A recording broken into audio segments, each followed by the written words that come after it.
ଓଡ଼ିଶାର ସବୁଠୁ ଭୟଙ୍କର ପାହାଡ଼। ଏଠାରେ ରହିଛି ପାତାଳକୁ ରାସ୍ତା। ରାତିରେ ଶୁଭୁଛି ଘଣ୍ଟ କୀର୍ତ୍ତନର ଶବ୍ଦ।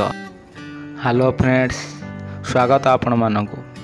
ଆସନ୍ତୁ ଆଜି ଯିବା ମଣିନାଗ ଗୁମ୍ଫା, ଯେଉଁ ଜାଗାରେ ରହିଛି 3 ଯୁଗର କଥା। ହଁ ଦର୍ଶକ ବନ୍ଧୁ, ଓଡ଼ିଶାରେ ରହିଛି ଏମିତି ଏକ ସ୍ଥାନ ଯେଉଁ ସ୍ଥାନରେ ପାତାଳକୁ ରହିଛି ରାସ୍ତା। ତ୍ରେତୟା ଯୁଗରେ ଶ୍ରୀରାମଚନ୍ଦ୍ର ଓ ମାତା ସୀତା ଆସି ଏହି ସ୍ଥାନରେ ରହିଥିଲେ ଏବଂ ଦ୍ୱାପରରେ ପଞ୍ଚୁପାଣ୍ଡବ ଏହି ଜାଗାରେ ଅଜ୍ଞାତବାସର ପ୍ରଥମ ପର୍ଯ୍ୟାୟରେ ବା ବନବାସର ଶେଷ ସମୟରେ ଆସି ପହଞ୍ଚିଥିଲେ ଏବଂ ଏହି ସ୍ଥାନ ପାହାଡ଼ର ଶିଖରରେ ଏକ ବଟବୃକ୍ଷରେ ଅସ୍ତ୍ରଶସ୍ତ୍ର ଲୁଚାଇ ରଖିଥିଲେ।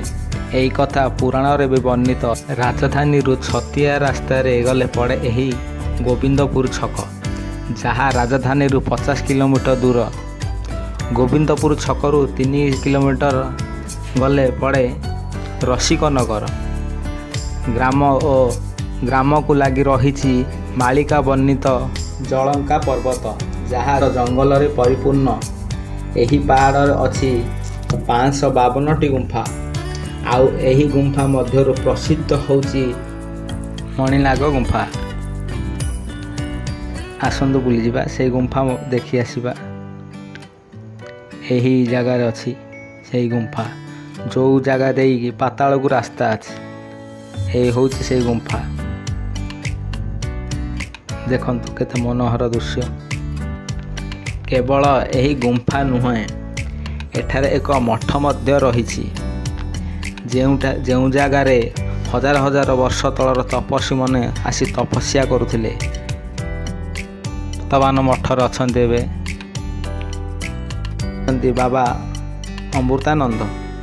ତାଙ୍କଠାରୁ ପଚାରି ବୁଝିଲୁ ଏହି ମଠର ରହସ୍ୟ ଏବଂ ମତାମତ ବିଷୟରେ। ତେବେ ଆସନ୍ତୁ ଶୁଣିବା ତାଙ୍କରି ମୁହଁରୁ କିଛି କଥା। ଯେ ପାଣ୍ଡବ 5 ଭାଇ 12 ବର୍ଷ ପଶା ଖେଳରେ ହାରି ସାରିବା ପରେ 12 ବର୍ଷ ବନବାସ ଆଉ 1 ବର୍ଷ ଅଜ୍ଞାତବାସରେ ବାହାରିଲେ। 12 ବର୍ଷ ବନବାସ ସମୟରେ ଦିନେ ଅଗ୍ନି ଯଜ୍ଞରେ ଘୃତ ଖାଇ ତ ଅଗ୍ନିକୁ ରୋଗ ହୋଇଗଲା। ଭଗବାନଙ୍କୁ ପ୍ରାର୍ଥନା କଲେ। ଭଗବାନ କହିଲେ, ହେ ଅଗ୍ନି, ତମେ ତୃତୀୟ ପାଣ୍ଡବ ଅର୍ଜୁନଙ୍କ ପାଖରେ ପହଞ୍ଚ, ଅର୍ଜୁନ ତମକୁ ରୋଗମୁକ୍ତ କରେଇବେ। ଯେତେବେଳେ ଅଗ୍ନି ଆସି ଅର୍ଜୁନଙ୍କ ପାଖରେ ପ୍ରାର୍ଥନା କଲେ, ଅର୍ଜୁନ କହିଲେ, ହେ ଅଗ୍ନି, ତମକୁ ଯେଉଁ ରୋଗ ଅଛି ସେ ରୋଗର ଔଷଧ ଖାଣ୍ଡବ ବନରେ ମିଳିବ। ତମେ ଯଦି ଖାଣ୍ଡବ ବନରେ ପହଞ୍ଚି ଖାଣ୍ଡବ ବନକୁ ଖାଇବ, ତାହେଲେ ତମ ରୋଗମୁକ୍ତି ହେଇପାରିବ। ଅର୍ଜୁନ ଅଗ୍ନିକୁ ନେଇ ଖାଣ୍ଡବ ବନରେ ପହଞ୍ଚି ଗଲେ। ଆଉ ଅଗ୍ନି ଖାଣ୍ଡବ ବନରେ ଲାଗି ଖାଣ୍ଡବ ବନ ଜଳିବାକୁ ଲାଗିଲା। ଆଉ ଖାଣ୍ଡବ ବନ ହେଉଛି ନାଗମାନଙ୍କର ଘର। ତ ଖାଣ୍ଡବ ବନ ନିଆଁ ଲାଗିଗଲା ବା ଅଗ୍ନି ଖାଣ୍ଡବ ବନକୁ ଖାଇବାକୁ ଲାଗିଲେ। ଏଥିରେ ଅନେକ ନାଗମାନେ ମୃତ୍ୟୁବରଣ କଲେ। ନାଗମାନଙ୍କର ରାଜା ଯେତେବେଳେ ଅଗ୍ନିକୁ କିଏ ଆଣି ସଂଯୋଗ କଲା, ଯେତେବେଳେ ଜାଣିପାରିଲେ ଅର୍ଜୁନ ଆଣି ଅଗ୍ନିକୁ ସଂଯୋଗ କଲା, ଅଗ୍ନି ଉପରେ କ୍ରୋଧାନ୍ୱିତ ହୋଇ ନାଗମାନଙ୍କର ରାଜା ମଣିନାଗ ଅର୍ଜୁନକୁ ଦଂଶନ କରିବା ପାଇଁ ତାଙ୍କ ପଛରେ ଘୁରି ବୁଲିଲେ। ଏହି ସମୟରେ ଅର୍ଜୁନଙ୍କର ବନବାସ ସରିଯିକିରି 1 ବର୍ଷ ଅଜ୍ଞାତବାସ ଆରମ୍ଭ ହୋଇଯାଇଥାଏ। ଇଏ ହେଉଛି ସେଇ ଅହିବଟ, ଯେଉଁ ଅହିବଟ ଧିରେ ପାଣ୍ଡବ 5 ଭାଇ ଅସ୍ତ୍ରଶସ୍ତ୍ର ଲୁଚେଇକିରି ଗଲେ। ଆଜ୍ଞା, ଇଏ ପାହାଡ଼ର ପଛପଟରେ ପଞ୍ଚୁ ପାଣ୍ଡବ ମନ୍ଦିର। এই পাহাড়র ডাণ পটে আজ্ঞা 5 ভাই পাহাড় অছি। টাঙ্গি ব্লকরে পঞ্চু ভাইয়া পাহাড় আপনার আইলে জাঁপারে, যেটি 12 ବର୍ଷ বনবাস সময় রয়েছে। এই নিকটরে বিরাট রাজা চৌদারে বিরাট রাজার রাজবাটি অছি। আপন মানে সমস্তে জাঁথিলে বিরাট রাজাঙ্কর রাজবাটি চৌদারে অছি। এউঠু মাত্র 12 কিলোমিটর দূরে রাজা বিরাটঙ্কর রাজ্য। এই হচ্ছে সেই অহিবট, যে অহিবটরে পাণ্ডব 5 ভাই মানে নিজের অস্ত্রশস্ত্র লুচেইকি রাজা বিরাট রাজাঙ্ক ঘরে ধর্মরাজ যুধিষ্ঠির তাଙ୍କର ପରାମର୍ଶଦାତା, ଗଦାଧାରୀ ଭୀମ ତାଙ୍କର ରୋଷେଇଆ, ଆଉ ଅର୍ଜୁନ ନିଜେ ତାଙ୍କ ଝିଅ ଉତ୍ତରାର ନାଚ ମାଷ୍ଟର ବା ବୃହତ୍ତନଳା ହେଇକିରି ସେଠି ନାଚ ଶିଖାଉଥିଲେ। ଆଉ ନକୁଳ ଆଉ ସହଦେବ 2 ଭାଇ ଜଣେ ଘୋଡ଼ାଶାଳ ବା ଜଣେ ଗୋ ସେବାର ଦାୟିତ୍ୱରେ ଥିଲେ। ପାଖକୁ ଗଲେ ବିପଦ ରହିଛି, କିନ୍ତୁ ଏଠାରେ ଉପଚାର ଗୁମ୍ଫାରେ ରହିଛି, ଯେଉଁଠାରେ ରହୁଛନ୍ତି ମା ଯୋଗମାୟା।